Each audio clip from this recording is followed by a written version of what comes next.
And third, the government tries to satisfy the human rights of all of its people.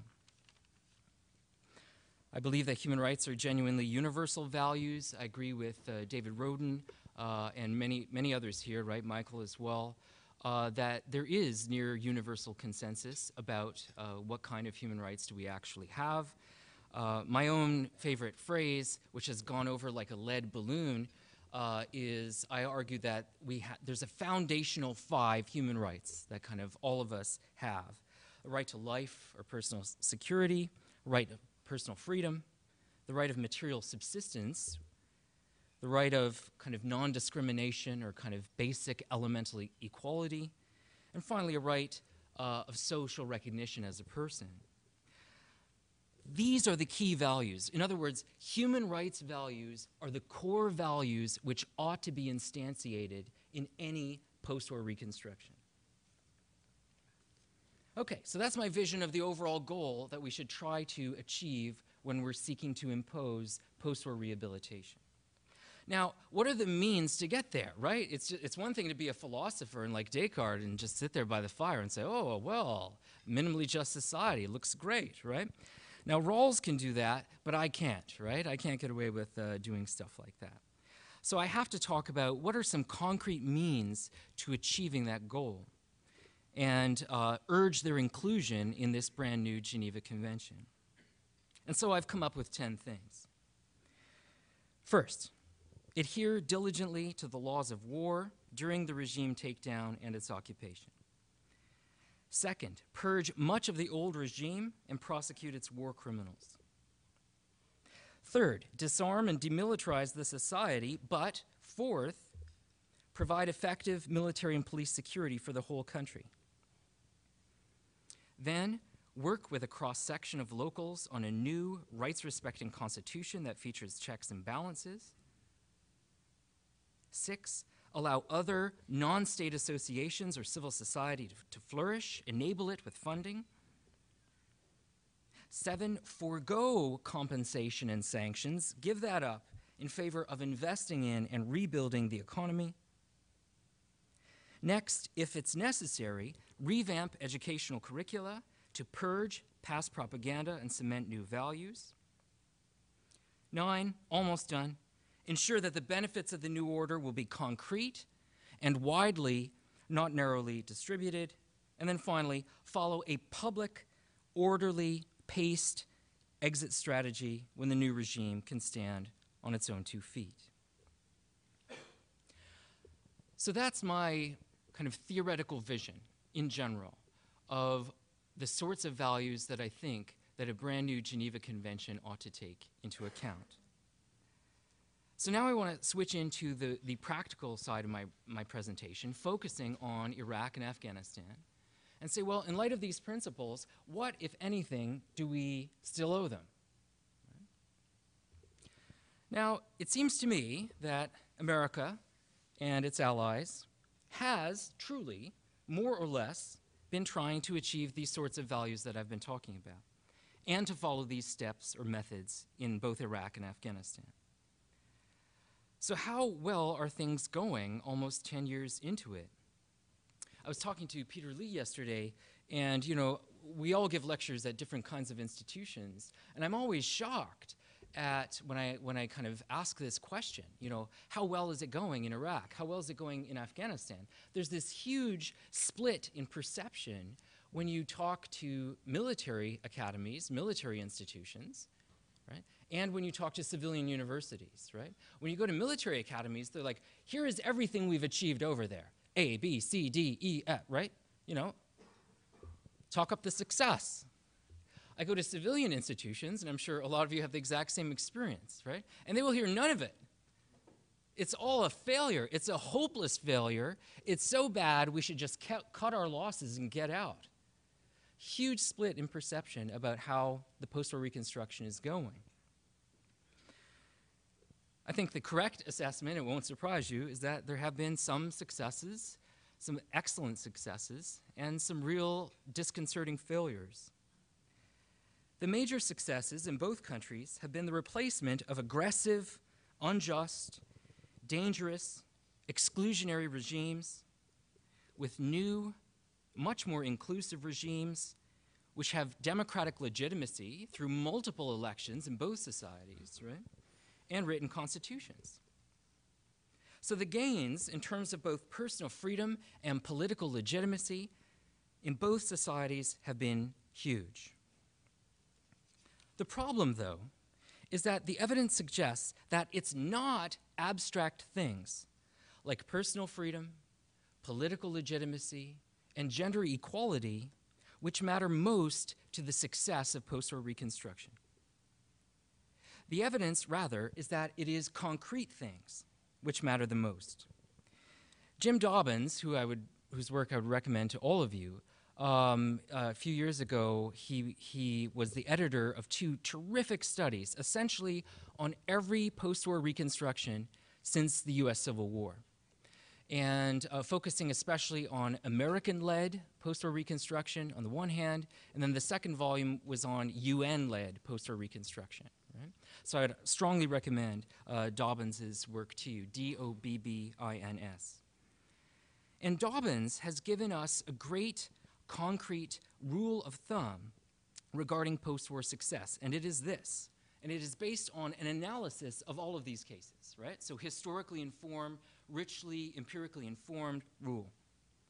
He says the war-winning occupier and the new local regime have about 10 years to form an effective partnership and to make the average person feel more secure and more prosperous than they were prior to the outbreak of the war.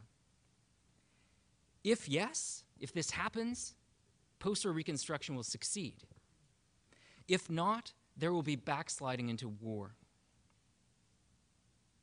So I guess the good news is that we've still got some time in both cases, right? So if you think the Afghan regime was overthrown very early, 02, 10 years, 2012, right? And of course, Saddam is gone March, May 03, so we'd be looking at 2013 in terms of hitting the outside edges of what he thinks is a time limit.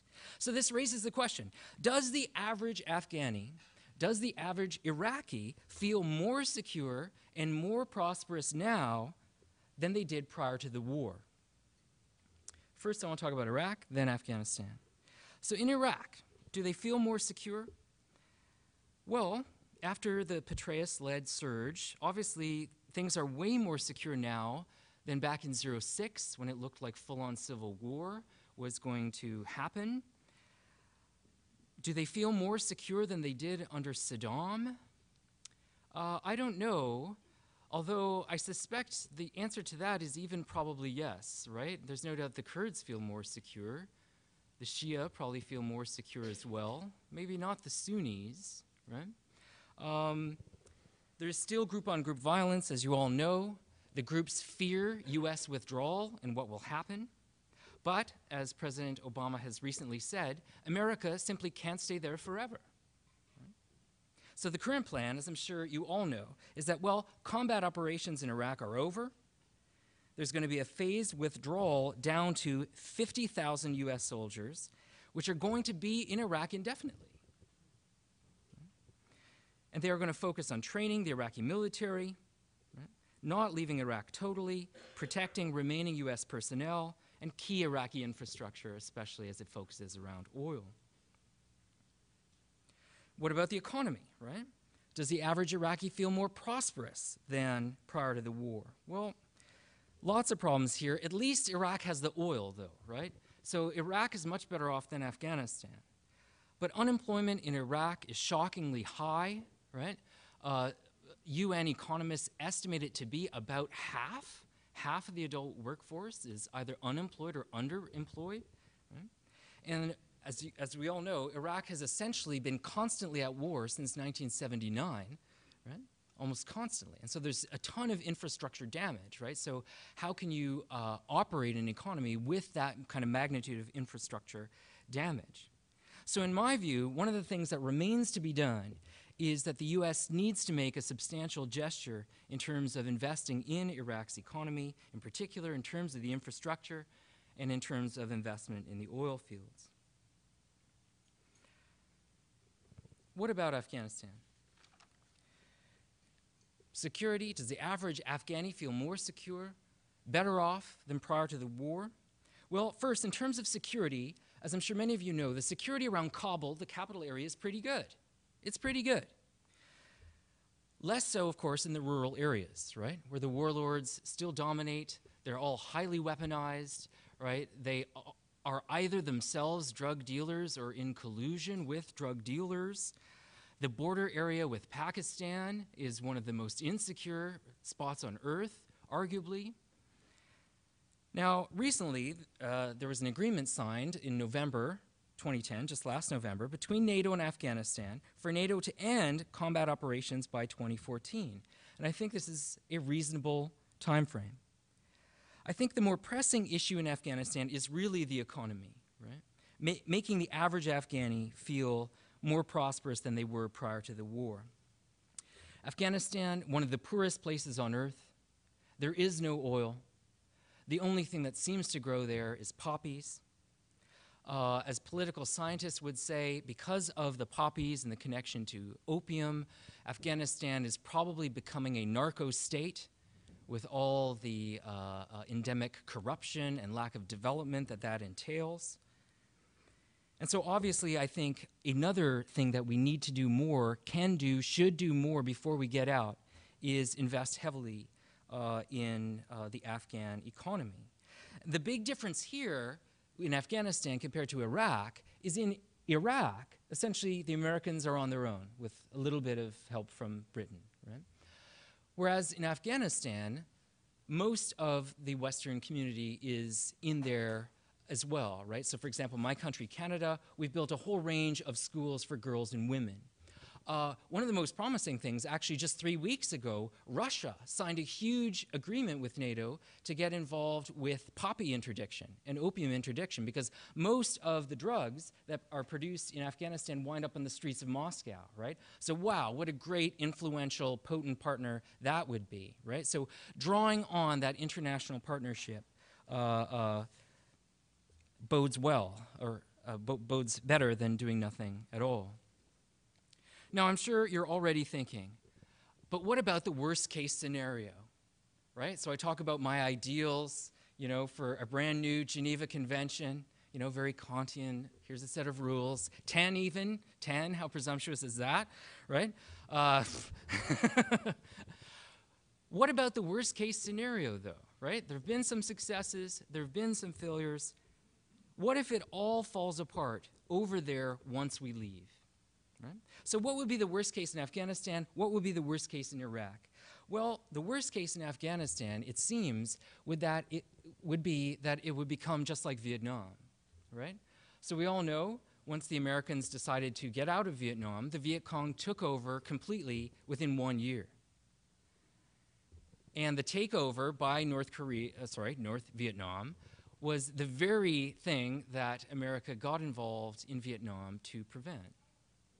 So that could happen in Afghanistan, right? This is totally possible that after the international community gets out of Afghanistan, the Taliban retakes control of the whole country. That would be a worst case scenario. In Iraq, of course, the worst case scenario would be that civil war would erupt between the three groups. And even worse, it would draw in external interference from nasty neighbors like Iran. How likely are these scenarios, though? Will they happen, destroying all of our efforts, making the wars completely pointless? I admit that it's possible that they might. But these worst-case scenarios are unlikely if three things happen, in my view. First, the U.S. retains a substantial, yet not occupying, security presence in both countries, right? Let's not forget that after the Second World War, America established bases in Japan and Germany, and they're still there. Those bases are still there, right? So I would be in support of something very similar, both in Iraq and Afghanistan, right? A substantial, yet not occupying, security presence in both countries. The second thing that I think that needs to happen to prevent the worst case scenario is that America should switch over to a Cold War strategy stressing two things. One, containing and encircling the bad guy